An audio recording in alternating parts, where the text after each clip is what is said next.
친구를 가지거나 친구를 필요로 하는 것은 연약함이나 미성숙함의 표현이 아니라 건강한 인격이요, 축복이요, 은혜인 것을 성경은 가르칩니다. 오늘 핵심 키워드는 따라하십시다. 좋은 만남을 주옵소서. 만남의 복을 위해서 기도하자는 거예요. 할아버지가 연세드셔서 하나님의 부름을 받기까지 내 사랑하는 자손들이 대대로 좋은 만남의 복을 받게 하여 주옵소서.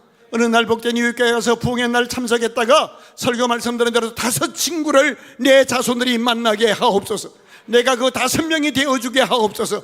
그리고 마지막 좋은 친구 예수 그리스도가 우리가 이 땅을 떠날 때에도 우리를 버리지 아니하시고 우리와 함께 하시고 우리가 하늘에서 눈을 떴을 때 우리를 영광 중에 안아주시는 나의 참 좋은 예수 그리스도가 계시기에 우리는 죽음이 두렵지 않은 삶으로 살아갈 수 있는 것입니다. 자, 이제 성경 몇 구절 보겠습니다. 전도서 4장 12절입니다. 한 나라의 왕으로 부귀영화를 다 누렸던 솔로몬이 말을 합니다. 같이 읽겠습니다. 시작. 한 사람이면 피하겠거니와 2 사람이면 맞설 수 있나니 3겹줄 3겹줄은 쉽게 끊어지지 아니하느니라. 본문의 주인공 다윗이라는 사람은 친구가 한두 명이 아니에요.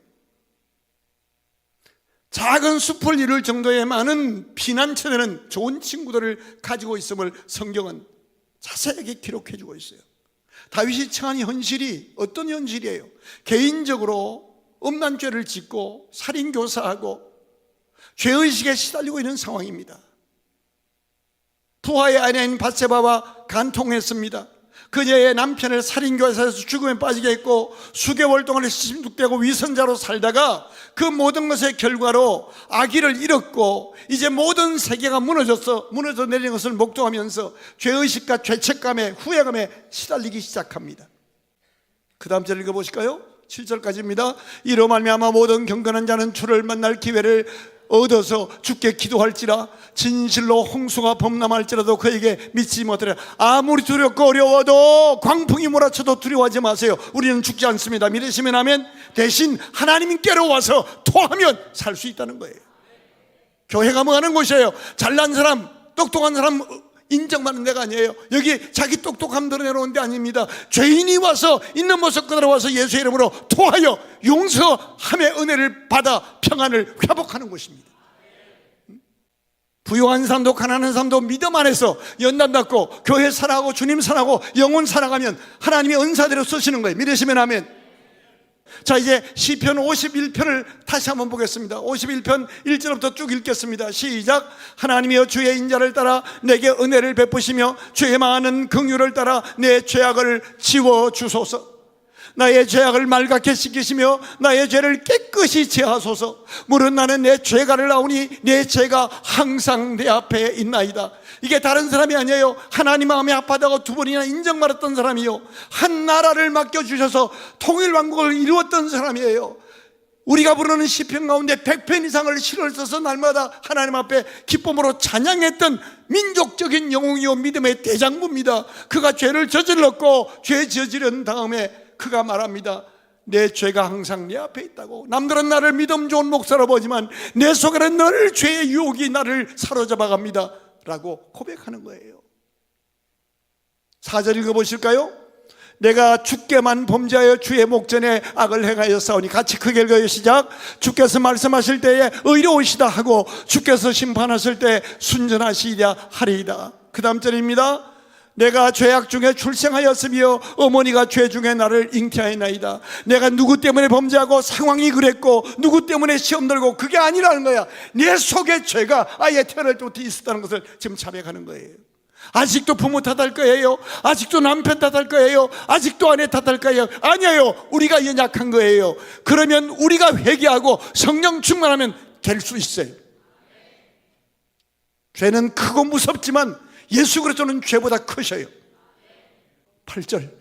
내게 즐겁고 기쁜 소리를 들려주시사 주께서 꺾으신 뼈들로 즐거워하게 하소서. 계속합니다. 주의 얼굴을 내 죄에서 돌이키시고 내 모든 죄악을 지워주소서. 하나님의 내 속에 정한 마음을 창조하시고 내 안에 정직한 영을 새롭게 하소서. 하루를 살아도 두려움 없이 기쁨으로 살게 해달라는 거예요. 나를 주 앞에서 쫓아내지 마시며 주의 성령을 내게서 거두지 마옵소서. 주의 구원의 즐거움을 내게 회복시켜 주시고 자원하는 심령을 주사 나를 붙들어 주옵소서. 이게 중요합니다. 같이 읽어요. 시작. 그리하면 내가 범죄자에게 주의 도를 가르치리니 죄인들이 주께 돌아오리라. 이거 다시 한번 해요. 시작. 그리하면 내가 범죄자들에게 찾아가서 조목조목 지적질하고 정죄하고 잘못됐다고 판단하고 욕하겠습니다. 아니에요. 범죄자들에게 주의 용서의 도를, 자기처럼 죄악을 얼룩진 인생을 어떻게 용서하시고 받아주셨는지 주의 도를 가르치리니 죄인들이 주눅들지 않고 주께 돌아오리이다. 나 때문에 돌아온 영혼이 누구인가를 깊이 생각해야 합니다. 너무 잘났어요. 너무 똑똑해요. 너무 의로워요. 그래서 있던 교인이 떠나가요. 바람을 심어 광풍을 거두게 된 다윗. 다시 설명합니다. 불륜의 상대인 밧세바와 사이에서 난 아들을 하나님이 죽음으로 데리고 가요. 이어서 가정에 또 다른 광풍이 몰아치는데 다윗의 장성한 자녀들 사이에, 배다른 엄마 사이에서 나온 그 오빠 언니 사이에 근친상간이 이루어져요. 그것을 알고 같은 엄마 밑에 자라난 압살롬이라는 형제가 자기 큰형, 배달한 큰형 맏아들을 적살해 죽여요. 정치적으로 다윗은 존경과 근위를 다 잃어버리게 돼요. 나라 안에서도 점점 비판 세력, 적대 세력이 늘어나기 시작해요. 백성들의 영웅이었던 그 다윗은 이제 말단 공무원, 심의라고 하는 국어 공무원조차 왕 앞에 비웃고 조롱하고 난리치는 지경까지 가게 된 거예요. 정말 모든 가정적으로, 직장에서, 그리고 이제 반역이 일어납니다. 자기 아들 가운데 이 썩을 놈, 압살롬이란 놈이 반역을 일으키는 거예요. 자기 아버지를 대적해서 왕권을 빼앗으려고 반역을 일으켰는데 얼마나 교묘한 일 하면요, 아버지의 동선을 다 아는 이 아들이 자기 아버지 왕실 앞에 딱 옆에 있다가 반역을 일으키는데, 신하들이 조서를 올리러 온다든가 어떤 건의사항이나 상담사항이 있어서 왕을 만나러 오면 자기가 먼저 자기 왕으로 불러드립니다. 그래서 얘기를 들어보고 아주 교묘하게 은근히 다윗 왕을 비방합니다. 당신들이 잘 몰라서 영웅으로 떠받들고 있는데 내가 우리 아버지를 잘 압니다. 우리 아버지 그렇게 좋은 인간 아닙니다. 덧부리는 거예요. 그리고 거기에다가 정성을 다해 해주는 거예요. 그러니까 왕을 존경하고 따르던 사람들이 다 더 씌워져서 왕을 미워하면서 다 누구의 사람이 돼요? 압살롬의 사람이 되고 마는 거예요. 결국 반역을 일으켜서 다윗이 신발도 못 신고 머리도 못 빗고 미친 사람의 행세하면서 도망 다니게 된 비극이 닥쳐옵니다. 이보다 더 큰 비극이 어디 있겠어요? 시작. 그 후에 압살롬이 자기를 위하여 병거와 말들을 준비하고 호위병 50명을 그와 앞에 세우니라. 압살롬이 일찍 일어나 성문 길 곁에 서서 어떤 사람이든지 송사가 있어 왕에게 재판을 청하러 올 때에 그 사람을 부르되 너는 어느 성 사람이냐 하니, 그 사람의 대답이 종은 이스라엘 아무 지파에 속하였다 하면, 계속하세요. 압살롬이 그에게 이르기를, 보라, 내 일이 옳고 바르다마는 내 송사를 들을 사람을 왕에게 세우지 아니하셨다 하고 왕께 세우지 않았다. 왕한테 가만히 별 볼 일 없다는 거예요. 왕 게을러 빠져서 네 일 안 봐준다는 거예요. 담임 목사님은 너 같은 사람은 안 만나준다는 거예요. 이런 거예요. 그 다음에 읽어봐요. 시작. 또 압살롬이 이르기를, 내가 이 땅에서 재판관이 되고 누구든지 송사나 재판의 일이 있어 내게로 오는 자에게 내가 정의 베풀기를 원하노라 하고, 계속합니다. 사람이 가까이 와서 그에게 절하려 하면 압살롬이 손을 펴서 그 사람을 붙들고 그에게 입을 맞추니, 아주 겸손을 가장해서 무슨 얘기냐고, 왕자님 하면 아니라고, 우리는 다 동등한 시민이라고. 그 다음에 읽어봐요. 이스라엘 무리 중에 왕께 재판을 청하러 오는 사들마다 압살롬의 행함이 이와 같아서 이스라엘 사람의 마음을 압살롬이 뭐하니라? 훔치니라. 사람 마음을 훔친 거예요.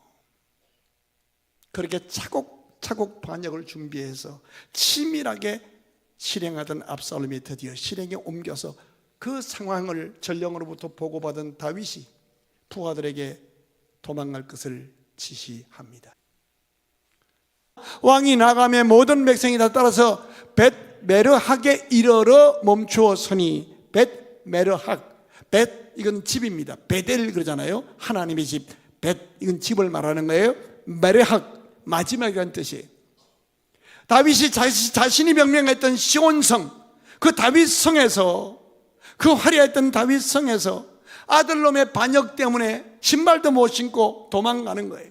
도망가서 도망가다가 그 성읍의 맨 마지막 집 앞에 와서 멈춰서서 돌아서서 자기 성읍을 바라보는 거예요. 마치 중견 회사의 CEO가 도산이 되어서 다 차압당하고 맨 마지막에 경비실 하나, 맨 마지막 벳메르하게 가서 자기가 평생을 투자해서 일군 그 회사를 뺏기면서 도망가는 그런 심정이란 말이에요. 이때야말로 진정한 친구가 필요한데요, 모든 것을 해결해 줄 수는 없어도 따뜻하게 마음을 같이 하고 함께 아파해 줄 진정한 친구가 필요한 것입니다. 바로 이런 상황에서 다윗에게 피난처가 된 5그루의 나무, 이것이 본문의 메시지입니다.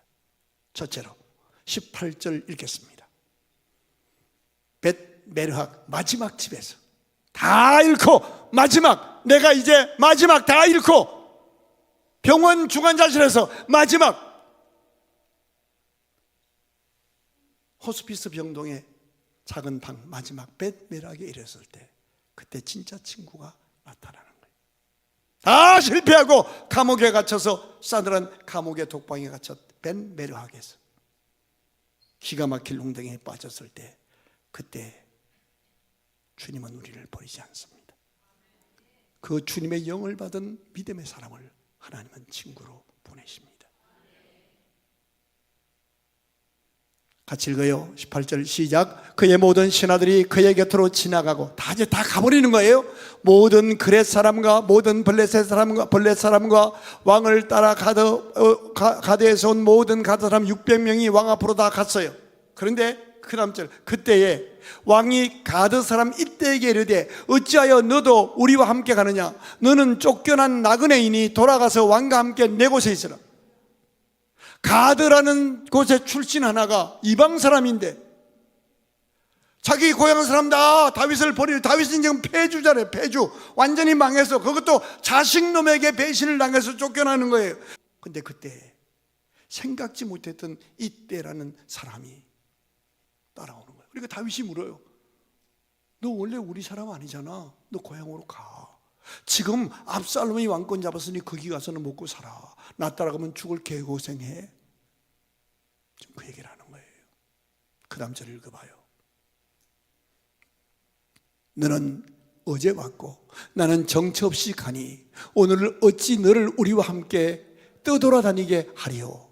너도 돌아가고 내 동포들도 데려가라. 은혜와 진리가 너와 함께 하기를 원하노라. 다윗이 참 멋지죠, 그죠? 나는 패주다. 나 따라가면 개고생한다. 가서 편히 살아라. 이때 그 다음 절 읽어봐요. 같이 크게 읽어요. 시작. 이때가 왕께 대답하여 이르되 여호와의 살아계심과 내 주 왕의 살아계심으로 맹세하옵나니 진실로 내 주 왕께서는 어느 곳에 계시든지 사나 죽으나 종도 그곳에 있겠나이다 하니. 줄쳐놓으세요. 사나 죽으나 나는 그곳에 있겠다는 거예요. 이때는요 사회에서 만난 친구예요. 21세기 살아가는 우리에게 설명하면 우리는요 친구는 고향 친구, 무슨 알 친구 그러지, 그것만 친구라 그러지. 아니야. 성경은 가르쳐요. 직장에서, 사회에서 만났던 친구 중에도 이때와 같은 사람이 있다는 거예요. 여러분이 사회에서 만났을지라도 이때와 같은 사람이 되니 끝까지 그 사람을 친구가 되어주리라. 이게 전도예요. 이게 말로만 교회 나와라 예수 믿으라고 그러지 말고. 이때는요 성경에 그렇게 등장하지 않아요. 다윗의 전기 가운데에 66장이 기록되는데 그게 처음 등장해요. 아주 생소한 사람이에요. 그는 다윗 주변에 있었던 사람이었어요. 그런데 다윗이 잘 나갈 때는 전혀 드러나지 않았었어요. 권위를 실추당하고 아들놈에게 배신당해서 도망자 신세가 되어서 앞날이 전혀 불투명한 성읍의 마지막 벤메르하게 이르렀을 때 이때가 딱 등장하는 거예요. 모든 신하들 다 다윗을 버리고 떠나갔어요. 그때 등장해서 다윗과 함께 합니다. 근데 이때는 가드 사람이라는 거예요. 가드가 어디예요? 골리앗의 고향이에요. 다윗이 골리앗과의 전쟁 때 골리앗을 물맷돌로 잡아 죽였잖아요. 승리했잖아요. 그래서 그때 가드, 그 골리앗의 부하로 있던 사람들을 몇백 명을 포로로 사로잡아 데리고 왔어요. 와서 이제 허드렛 일을 시키고 했던 거예요. 비록 포로로 끌려왔지만 자기 조국의 장수를 물맷돌로 쳐 죽이고 포로로 끌려왔지만 와서 가만히 생활하다 보니까 자기 골리앗하고는 인격적으로 신앙적으로 완전히 하늘과 땅 차이가 나는 거예요. 다윗을 보면서 존경하게 된 거예요. 그래서 다윗 편에 서 있는 거예요. 그 다윗이 반역당해서 지금 마지막 쫓겨가는 마지막 벤메르학 마지막 집에 와 있는데 이때는 배신하지 않는 거예요. 다윗이 그렇게 축복하면서 가라고 애원까지 하는데도 나는 그러지 않겠다는 거예요. 얼마나 멋지고 감동스러워요. 따라합시다. 하나님, 저와 제 자녀가 이때와 같은 좋은 사람을 직장에서 사회에서 만나게 하옵소서. 난 우리 교회에 등록한 많은 교인들이 숫자를 잘하는 교회가 아니라 42만 광주 시민에게 이때와 같은 아름다운 믿음의 친구가 되어주기를 주의 이름으로 축원합니다. 정치 세계에도 권력 세계에도 심지어 종교 세계에도 조금만 소원해도 조금만 자신을 대접해 주지 않는 느낌을 받으면 추호의 망설임도 없이 배신과 반역을 서슴지 않는 비정한 세상 속에서 이렇게 아름다운 사람 이때 사나 죽으나 두렵고 큰 광야길을 같이 걷겠다고 함께 동행하는 친구, 이 친구가 저와 여러분이 될 수 있기를 주의 이름으로 축원합니다. 우리 옆에 분하고 인사합시다. 여기 21세기 이때가 있습니다. 시작.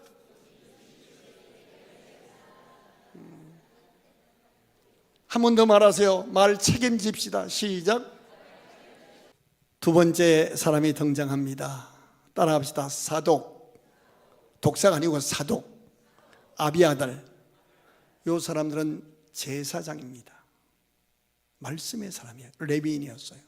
언약궤를 지고 온 사람이에요. 말씀을 가진 사람이에요. 그들은 무겁고 성스러운 법궤를 메고 왔어요. 지금 반역이 일어나서 맨발로 도망가는데 그 성소 이 법궤는 예루살렘 성전에 있잖아요. 근데 그 예루살렘 성전 좀 누가 차지했어요? 압살롬이 차지했단 말이에요. 거기 왕이 됐단 말이에요. 그러면 거기 있으면 제사장은 거기 있어도 정치, 정권과 상관없이 대접받고 축복받을 수 있는 거예요. 아니 왕궁 담임 목사라 하더라도 뭐 어느 정권이 오더라도 대접받을 수 있잖아요. 말씀이 있으니까. 그런데 신의를 지키는 거예요. 그래서 다윗을 따라서 그 무거운 법궤를 지고 따라오는 거예요. 사독과 아비아달이 가다가 이제 물어봐요. 왕이요, 이제 우리 어디로 갑니까? 그러면서 하는 말이 이제까지 우리는 당신과 함께 왔습니다. 그리고 말씀으로 함께 했습니다. 앞으로도 어떤 상황이 와도 말씀을 당신에게 가르치고 전하는 일을 포기하지 않고 당신과 함께 하겠습니다. 제가 많이 부족합니다. 그런데 제가 41년 동안 여러분에게는 말씀의 사람으로 말씀을 전해왔습니다. 그런데 이 왕과 이 사독이 대화하는 내용을 들어봐야 돼요. 왕이 사독한테 이럽니다. 나를 따라오지 마라. 이 법궤를 가지고 따라오면 안 된다. 내가 비록 왕이었으나 난 지금 패주다. 이 패주가 된 이것은 내 아들놈이 약한 것이 아니라 내가 바람을 심었고 내 죄악에 대한 하나님의 징계의 광풍이다. 나 지금 징계받고 있는 중이니 나 따라가면 안 된다. 당신은 법궤를 맡았으니 예루살렘 성으로 돌아가라. 가서 있는데 만일 내가 하나님 앞에 하나님이 나를 보시고 나를 용서해 주시고 받아주시면 당신에게 감동을 줄 것이고, 그러면 그때 내게로 다시 와라. 이게 뭔지 아세요? 다윗은요, 교회를 귀히 여기는 믿음이 있는 거예요. 이럴 수 있잖아요.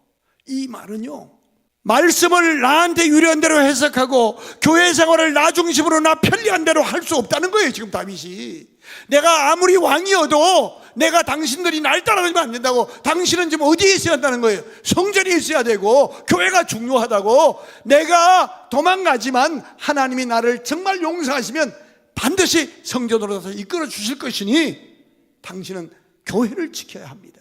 이야, 교회는요, 에스겔서 46장 10절에 보면 이렇게 말합니다. 왕이라고 할지라도 백성들과 함께 나오고 함께 들어가며 함께 앉으라. 교회에서 누구도 탁권의식 갖지 말라는 거예요. 자기가 죄를 지었든 말았든 자기 편한 대로, 왕이니까 알랑방울 뜨는 목사 하나 세워서 그렇게 편하게 신앙생활을 할 수 있을 거예요. 근데 다윗은 그러잖아요. 교회를 귀히 여겨요. 내가 비록 왕이지만 교회는 그렇게 한 거 아니다. 아무리 아들의 반역에 쫓겨 도망가는 신세이지만 그래도 한 나라의 왕입니다.